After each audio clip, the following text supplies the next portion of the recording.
आज मैं आपको भाई दूज की कथा सुनाने वाली हूँ। यदि आप इस चैनल पर नए हैं तो चैनल को ज़रूर से सब्सक्राइब कर लें। चलिए तो कहानी की शुरुआत करते हैं। एक बुढ़िया थी, उसके 7 बेटे और 1 बेटी थी। बेटी की शादी हो चुकी थी। जब भी उसके बेटे की शादी होती, फेरों के समय एक नाग आता और उसके बेटे को डस लेता था।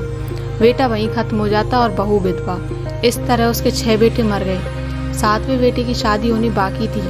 इस तरह अपने बेटों के मर जाने के दुख से बुढ़िया रो रो कर अंधी हो गई थी। भाई दूज आने को हुई तो भाई ने कहा कि मैं बहन से तिलक कराने जाऊंगा। माँ ने कहा ठीक है। उधर जब बहन को पता चला कि उसका भाई आ रहा है तो वह खुशी से पागल होकर पड़ोसन के यहाँ गई और पूछने लगी, जब बहुत प्यारा भाई घर आए तो क्या बनाना चाहिए। पड़ोसन उसकी खुशी को देखकर जल भुन गई और कह दिया कि दूध से रसोई ले, घी में चावल पका। बहन ने ऐसा ही किया। उधर भाई जब बहन के घर जा रहा था तो उसे रास्ते में सांप मिला। सांप उसे डसने को हुआ तो भाई बोला, तुम मुझे क्यों डस रहे हो। सांप बोला, मैं तुम्हारा कालू और मुझे तुमको डसना है। भाई बोला, मेरी बहन मेरा इंतजार कर रही है, जब मैं तिलक करा के वापस लौटूं तब तुम मुझे डस लेना। सांप ने कहा, भला आज तक कोई अपनी मौत के लिए लौट के आया है जब तुम आओगे। भाई ने कहा, अगर तुझे यकीन नहीं है तो तू मेरे झोले में बैठ जा, जब मैं अपनी बहन से तिलक करा लूँ तब तुम मुझे डस लेना। सांप ने ऐसा ही किया। भाई बहन के घर पहुँच दोनों बड़े खुश हुए। भाई बोला, बहन जल्दी से खाना दे, बड़ी भूख लगी है। बहन क्या करे, ना तो दूध की रसोई सूखे ना ही घी में चावल पके। भाई ने पूछा, बहन इतनी देर क्यों लग रही है, तो क्या पका रही है। तब बहन ने बताया कि ऐसे ऐसे किया है। भाई बोला, पगली कहीं घी में भी चावल पके या दूध से कोई रसोई लिपता है। गोबर से रसोई लिप, दूध में चावल पका। बहन ने ऐसा ही किया। खाना खा के भाई को बहुत जोर से नींद आने लगी। इतने में बहन के बच्चे आ गए। बोले, मामा मामा हमारे लिए क्या लाए हो। भाई बोला, मैं तो कुछ नहीं लाया। बच्चों ने वह झोला लिया जिसमें सांप था। जैसे ही उन्होंने उसे खोला उसमें से हीरे का हार निकला। बहन ने कहा, भैया तूने बताया नहीं, तू मेरे लिए इतना सुंदर हीरे का हार लाया है। भाई बोला, बहना तुझे पसंद है तो तू रख ले, मुझे हार का क्या करना। अगले दिन भाई बोला, अब मुझे जाना है, मेरे लिए खाना रख दे। बहन ने उसके लिए लड्डू बना के एक डिब्बे में रख दिए। भाई कुछ दूर जाकर थककर एक पेड़ के नीचे सो गया।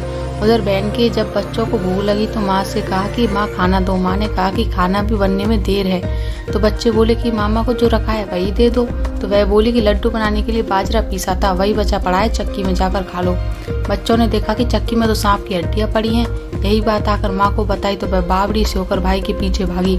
रास्ते भर लोगों से पूछती गई कि मेरा गैल बटोई देखा क्या, किसी ने मेरा बावड़ा सा भाई देखा क्या। तब एक ने बताया कि कोई लेटा तो है पेड़ के नीचे, देख ले कहीं वही तो नहीं। भागी भागी पेड़ के नीचे पहुंची, अपने भाई को नींद से उठाया। भैया भैया कहीं तूने मेरे लड्डू तो नहीं खाए। भाई बोला, ये ले तेरे लड्डू। नहीं खाए मैंने, ले दे के लड्डू ही तो दिए थे। उसके पीछे पीछे भी आ गई। बहन बोली, नहीं भाई तू झूठ बोल रहा है, जरूर तूने खाया है, अब तो मैं तेरे साथ ही चलूंगी। भाई बोला, तू मान नहीं रही है तो चल फिर। चलते चलते बहन को प्यास लगती है। वह भाई को कहती है कि मुझे पानी पीना है। भाई बोला, अब मैं यहाँ तेरे लिए पानी कहाँ से लाऊं, देख दूर कहीं चील उड़ रही है, चली जा, शायद वहाँ तुझे पानी मिल जाए। तब बहन वहाँ गई और पानी पीकर जब लौट रही थी तो रास्ते में देखती है कि एक जगह जमीन में 6 शिलाएं गड़ी हैं और एक शिला बिना गड़ी हुई रखी थी। उसने एक बुढ़िया से पूछा कि ये शिलाएं किसकी हैं। उस बुढ़िया ने बताया कि एक बुढ़िया है जिसके 7 बेटे हैं। 6 बेटे तो शादी के मंडप में ही मर चुके हैं, तो उनके नाम की ये शिलाएं जमीन में गड़ी हुई हैं। और एक बेटा अभी जिसकी शादी होने बाकी है, उसकी शिला यह बिना गड़ी है। जब वह मंडप में ही मर जाएगा तो उसकी ये शिला भी जमीन में गड़ जाएगी। यह सुनकर वह समझ गई कि ये शिलाएं किसी और की नहीं बल्कि उसी के भाइयों के नाम की हैं। उसने उस बुढ़िया से अपने 7वें भाई को बचाने का उपाय पूछा। बुढ़िया ने उसे बता दिया कि वह अपने 7वें भाई को कैसे बचा सकती है। सब जानकर वहाँ से अपने बाल खुलेकर पागलों की तरह अपने भाई को गालियाँ देती हुई चली। भाई के पास आकर बोलने लगी, तू जलेगा, कुटेगा, मरेगा। भाई को उसके ऐसे व्यवहार को देखकर चौंक गया, पर उसे कुछ समझ नहीं आया। इसी तरह दोनों भाई बहन माँ के घर पहुँच गए। थोड़े समय बाद भाई के लिए सगाई आने लगी। उसकी शादी तय हो गई। जब भाई को सेहरा पहनाने लगे तो वह बोले, इसको क्यों सेहरा बंधेगा, सेहरा तो मैं पहनूंगी, ये तो जलेगा मरेगा। सब लोगों ने परेशान होकर सेहरा बहन को दे दिया। बहन ने देखा कि उसमें कलंगी की जगह सांप का बच्चा था। बहन ने उसे निकाल कर फेंक दिया। अब जब भाई घोड़ी चढ़ने लगा तो बहन फिर से बोली, ये क्यों घोड़ी चढ़ेगा, घोड़ी पर तो मैं बैठूंगी, ये तो जलेगा मरेगा, इसकी लाश को छील को ही खाएंगे। सब लोग बहुत परेशान हो गए और सब ने उसे घोड़ी पर भी चढ़ने दिया।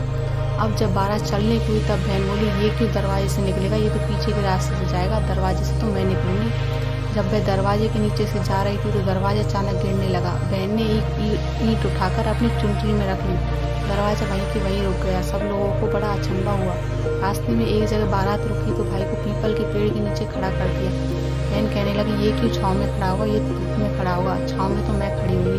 जैसे जैसे ही वह पेड़ के नीचे खड़ी हुई तो पेड़ गिरने लगा। बहन ने एक पत्ता तोड़कर अपनी चुनरी में रख लिया। पेड़ वहीं के वहीं रुक गया। अब तो सबको विश्वास हो गया था कि ये बाबरी कुछ जादू टोना सीख कर आई है, जो बार बार अपने भाई की रक्षा कर रही है। ऐसा ही करते करते फेरों का समय आ गया। जब दुल्हन आई तो उसने दुल्हन के कान में कहा, अब तक तो मैंने तेरे पति को बचा लिया, तू ही अपने पति को और साथ ही अपने मरे हुए जेठों को बचा सकती। फेरों के समय एक नाग आया। वो जैसे ही दूल्हे को डसने कूदा, दुल्हन ने उसे एक लोटे में भर के उसके ऊपर से प्लेट से बंद कर दिया। थोड़ी देर बाद नागिन लहर लहर करती हुई आई। दुल्हन से बोली, तू मेरा पति छोड़। दुल्हन बोली, पहले तू मेरा पति छोड़। नागिन ने कहा, ठीक है, मैंने तेरा पति छोड़ा। दुल्हन, ऐसे नहीं, पहले 3 बार बोल। नागिन ने 3 बार बोला। फिर बोली कि अब मेरे पति को छोड़।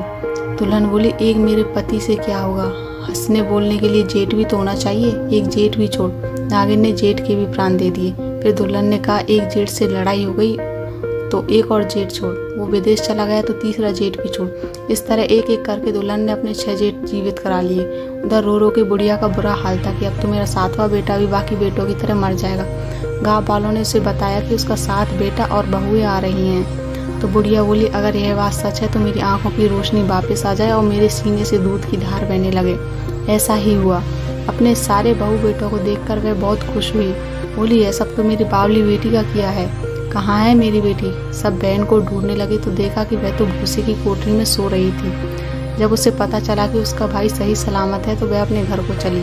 उसके पीछे पीछे सारी लक्ष्मी भी जाने लगी। बुढ़िया ने कहा, बेटी पीछे मुड़ के देख, तू सारी लक्ष्मी ले जाएगी तो तेरे भाई भाभी क्या खाएंगे। तब बहन ने पीछे मुड़ के देखा और कहा, जो माँ ने अपने हाथों से दिया है वह मेरे साथ चल, बाद बाकी का भाई भाभी के पास रहे। इस तरह एक बहन ने अपने भाई की रक्षा की।